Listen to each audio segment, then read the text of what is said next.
Olá, alunos do nosso curso de aconselhamento pastoral, como vocês estão? Estamos dando início a mais uma aula sobre a introdução da psicanálise, só que dessa vez nós vamos dar uma pausa para introduzir a teologia, né?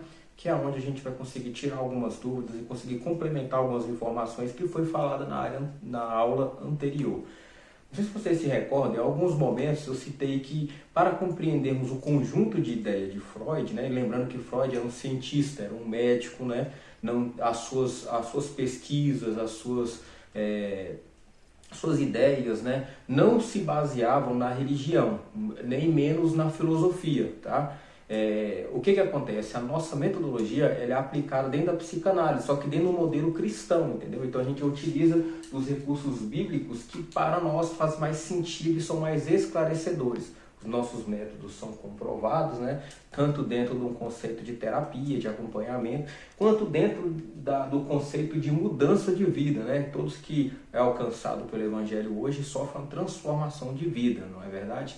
Então hoje o que a gente faz? Unifica as duas ideias, a associação, não somente a associação, mas outras entidades que trabalham nesse modelo terapêutico, eles acabam associando a parte técnica, né, científica do modelo da psicanálise agregado ao conhecimento da teologia. E ambos conseguem trabalhar junto para o bem-estar humano, para alcançar a cura da alma, das principais enfermidades que são da nossa geração, que é desse século, né, que são as enfermidades da alma, tá certo? E hoje nós iremos falar sobre os sentidos, né, e vamos dar uma passeada ali acerca de um tema que também está dentro da teologia, que é o criacionismo, né? Então nós vamos dar essa passeada dentro desse conteúdo, mas a ênfase ainda é compreender, complementar a aula anterior, utilizando os métodos teológicos, ok? Então fique comigo e vamos dar início agora à nossa aula de hoje. Apresentamos Antropologia Bíblica, com o professor Daniel Lima, teólogo bacharel e psicanalista. Muito bem, pessoal, vamos falar agora sobre criacionismo, né? No caso, criacionismo teológico cristão, para a gente compreender. Aqui eu destaquei os versículos que se localizam no livro de Gênesis. Então, caso vocês queiram fazer suas pesquisas individuais, está aqui a citação dos versículos, né? Onde a gente fala mais lá da antropologia, né? Da formação do homem segundo a teologia, né? E os versículos onde a gente extrai a informação dos instintos que foram atribuídos. Primeiramente, o que é instinto? Instintos são impulsos naturais que são incluídos tanto na parte mecânica do ser humano, no antropo, quanto na parte espiritual, né? Na consciência do ser humano, entende? Na alma do ser humano. Então, esse conjunto de ideias, da unificação entre a alma e o antropo, entre a matéria, né? Então é introduzido esses instintos para a sua conservação no mundo real, vamos dizer assim, na realidade, para que essa unificação, aquilo que nós falamos anterior, para que a alma unificada ao antropo consigam se tornar uma alma vivente, se tornar uma pessoa, viver na nossa realidade, é necessário que esses instintos sejam atribuídos. Porque é algo que não precisa de um comando, não precisa de uma coordenada do cérebro, mas é algo impulsivo que age para garantir a sua sobrevivência. Vocês vão entender ao longo do nosso contexto. Então vamos lá. Primeiro, nós entendemos toda essa construção aqui, ela é a construção do ser humano, dos instintos do ser humano, dos impulsos naturais do ser humano, ok? Então vamos lá. Primeiro, o primeiro instinto que é atribuído ao homem é o instinto de domínio. Isso está narrado lá em Gênesis 1, 26, que Deus vai falar que o ser humano domine sobre os peixes do mar, sobre o gado, sobre os répteis, né? Então vai atribuir ao homem o instinto de domínio. Então memorize isso aqui. O primeiro instinto é o domínio. Eu vou colocar aqui, ó. O primeiro é o domínio. O segundo instinto que é narrado na Bíblia não está em Gênesis 1, 27. Gênesis 1, 27 é a formação. Mas por que eu destaquei? Porque é importante vocês entenderem o seguinte. A maior parte desses, aliás, todos, né? Vamos colocar assim, todos esses instintos, eles são atribuições que é dada a uma espécie em específico, no caso do ser humano, para que ele conviva dentro da realidade, dentro dessa forma, dessa identidade do real, né? Dentro desse parâmetro do real. Então, para que isso aconteça, essa que é fundamental. Em Gênesis 1:27, onde narra a formação do homem, vai narrar a separação por gênero, né? Lembra que lá em Gênesis 2 vai especificar um pouco mais a questão de Deus coloca Adão para dormir, retira da costela dele a mulher, e a gente até fez uma analogia em aulas anteriores acerca da separação cromossômica que isso causou, né? E do novo ciclo da vida que é causado pela união de dois seres de gêneros diferentes, né? Nós até fizemos essa análise em aulas anteriores. E esse princípio parte da teologia e inicia-se essa visão dentro do Gênesis 1:27, onde é narrado que Deus cria o homem e a mulher, macho e fêmea os criou. E não foi criado sem um propósito, foi criado para que fosse garantido a permanência, né, ou a sobrevivência, a existência dessa espécie específica que é o ser humano. Então, logo em Gênesis 1:27 vai narrar a separação por gênero. Então isso aqui não é um instinto, tá? Isso aqui destaca a separação do gênero. Já em Gênesis 1:28 vai narrar o instinto de reprodução, ou seja, vou colocar aqui, ó, segundo, reprodução. Deus vai dar uma ordem para o homem, né, o ser humano, crescei-vos e multiplicai-vos e povoai a terra, né? Então, ou seja, o instinto de reprodução. Em Gênesis 1:29 vai narrar o instinto de aquisição. Olha só, Gênesis de aquisição. O instinto de aquisição. Em Gênesis 1:30 vai narrar o instinto de alimentação. Vou colocar aqui, ó. Alimentação. Já nós vamos falar sobre esses gêneros pausadamente, né? Falando de cada um por vez. Em Gênesis 2:24, Gênesis 2:24 vai ser o quinto instinto, que é o instinto de afeição. Instinto de afeição.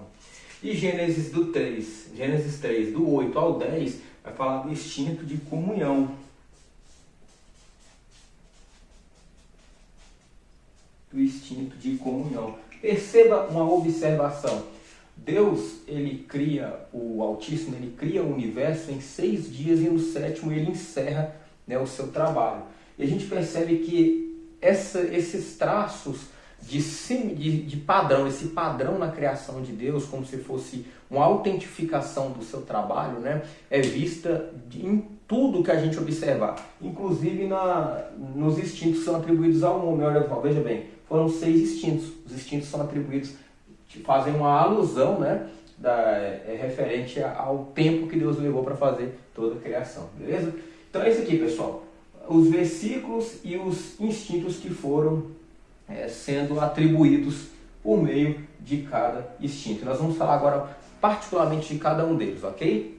Muito bem, pessoal, vamos falar agora sobre o primeiro instinto, o instinto de domínio. E veja bem, o que significa o instinto? Não são impulsos naturais que Deus inclui para garantir a nossa sobrevivência. O ser humano, ele tem um impulso de domínio que é natural. O que significa isso na prática? Aonde você estiver, você vai querer exercer um certo domínio. Por exemplo, vou colocar em situações adversas. Por exemplo, dentro do seu lar, ou se você mora com seus pais, mas seus pais designam um quarto para vocês, aquele quarto ele vai ser o seu primeiro domínio. Então você vai expressar um domínio territorial, né, geográfico ali, dentro do seu quarto. Então, dentro do seu quarto é o seu primeiro domínio. Então, ali, por mais que você tenha que acatar as regras dos seus pais, mas ali é um lugar onde você sente um certo domínio.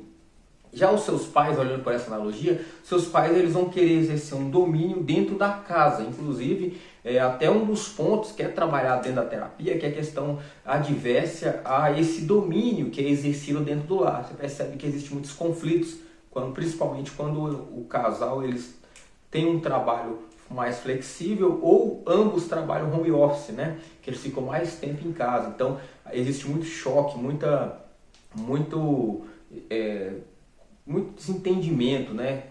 O que ocorre pela questão da presença dos dois ali dentro de casa, um querendo exercer autoridade e o outro também. Então, dentro do seu lar ali, eu vou colocar seus pais, ou vocês mesmos, de repente já são pais, né? Então vocês conseguem ter uma visão melhor.